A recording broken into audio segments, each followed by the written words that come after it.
विजय sir, राज्य सरकारों का और केंद्र सरकारों का ये मैथ चलता रहेगा कि किसको कितना वैट लगाना चाहिए, किसको नहीं लगाना चाहिए। वैट में भी बहुत अंतर है। उत्तर प्रदेश देश का सबसे बड़ा सूबा है, लेकिन वहां पेट्रोल डीजल इतना महंगा नहीं है जितना महंगा राजस्थान में है।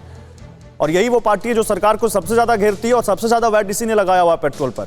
लेकिन मैं इस बहस में नहीं पढ़ना चाहता। पॉलिटिकल बहस करनी होती तो पॉलिटिकल गेस्ट आज मेरे साथ इस पैनल में होते। बहस हमको करनी है तथ्यों पर। क्या ये माने कि अंतर्राष्ट्रीय बाजार में जब कच्चे तेल की कीमतें आगे कम होगी तभी लोगों को फायदा मिलेगा? और ये आप, क्योंकि आप क्रूड को भी अच्छे समझते हैं, आप एक्सपर्ट हैं इस मामले के, क्या नियर फ्यूचर आने वाले वक्त में ऐसा होता दिखता है? क्योंकि ईरान पर सैंक्शन कम हो सकते हैं ऐसी जानकारी है, तो वहां प्रोडक्शन बढ़ेगा। अमेरिका में प्रोडक्शन बढ़ सकता है, ये जानकारी आ रही कुछ जल्दी, जैसे वहां पर और इकोनॉमिक एक्टिविटीज बढ़ेंगी। क्या इन सब चीजों का असर पड़ेगा? देखिए, आप इस बात को समझिए कि एक साल पहले, पिछले साल अप्रैल में रेट था करीब 21-22 डॉलर पर बैरल। मैंने बोला इस समय रेट चल रहा है 63-64 के आसपास। जी जी।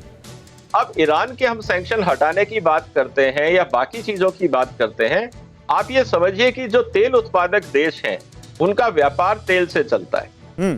और व्यापारी, चाहे वो हिंदुस्तान का व्यापारी हो, मिडिलमैन हो, या अंतरराष्ट्रीय व्यापारी या मिडिलमैन हो, वो तब तक रेट कम नहीं करेगा जब तक बाजार उसको पैसा देता रहेगा।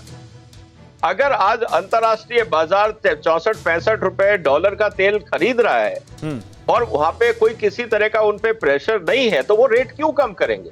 आप उनकी हिसाब से सोचिए। उनको भी तो कमाना है, उनका साधन ही यही है कमाई का। तो कहने का मतलब मेरा ये है कि देखिए, अंतरराष्ट्रीय बाजार में हम उनके भरोसे अगर रहेंगे तो उम्मीदें कम है। तो किसके भरोसे रहे सर? किसके भरोसे? मैं वही आ रहा हूं। अब यहाँ पे एक पॉलिटिकल कंसेंसस की जरूरत है कि या तो सारी राज्य सरकारें, जैसे जीएसटी होता है, इस तरह से एक तय कर ले कि भाई वैट हम इतना लगाएंगे, जो राज्य सरकारें ज्यादा लगा रही हैं वो कम करें। केंद्र सरकार देखे कि कहां क्या कमी की जा सकती है और कौन कौन सी ऐसी सब्सिडीज हैं जिनकी जरूरत नहीं है, जहां पे लीकेज है, वेस्टेज है, उसको रोकने का प्रयास करें। और जहां तक बात है महंगाई की, पेट्रोल डीजल की महंगाई एक तरफ है, बाकी चीजों की महंगाई अलग है। तो यहाँ पे किसानों को, क्योंकि खाने की चीज और तेल ये डेली कंजम्पशन सर, मैं आपको बताता हूं कि कैसे ये चीजें एक ही आदमी को एक ही समय पिंच कर रही हैं।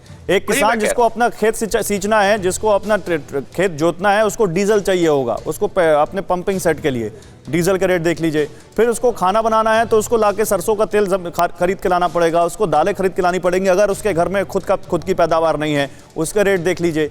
एक गरीब आदमी जिसको ये सारी चीजें, अपने बच्चे को फल खिलाना है, उसका रेट देख लीजिए, सब्जियों का रेट देख लीजिए। तो सर, अल्टीमेटली इन सारी चीजों का असर तो एक आदमी पर, एक ही परिवार पर पड़ रहा है ना, चाहे वो पेट्रोल डीजल हो, चाहे खाने पीने की चीजें हो। बिल्कुल सही कहा आपने, और इसीलिए मैं कह रहा हूं, कोई भी किसान भी अगर है तो वो एक फसल पैदा करता है, 10 चीजें बाहर से खरीदता है। अगर आप हर साल ये कहेंगे कि नहीं, हमें किसी से मतलब नहीं है, हमें इकोनॉमिक पॉलिसी से मतलब नहीं है, बस आप एमएसपी बढ़ाते रहो, तो किसान को एक फसल में ज्यादा दाम मिलेगा, 10 फसल में ज्यादा देना पड़ेगा। इसीलिए मैं बार बार कह रहा हूं कि एमएसपी की पॉलिसी किसानों के हित में नहीं है। हमें नए रास्ते ढूंढने होंगे कि किस तरह से हम किसानों का फायदा करें, उनकी खुशहाली का रास्ता ढूंढें। एमएसपी खुशहाली का रास्ता नहीं है। फिक्र आपकी, सोमवार से शुक्रवार रात 9 बजे सिर्फ टीवी 9 भारतवर्ष पर।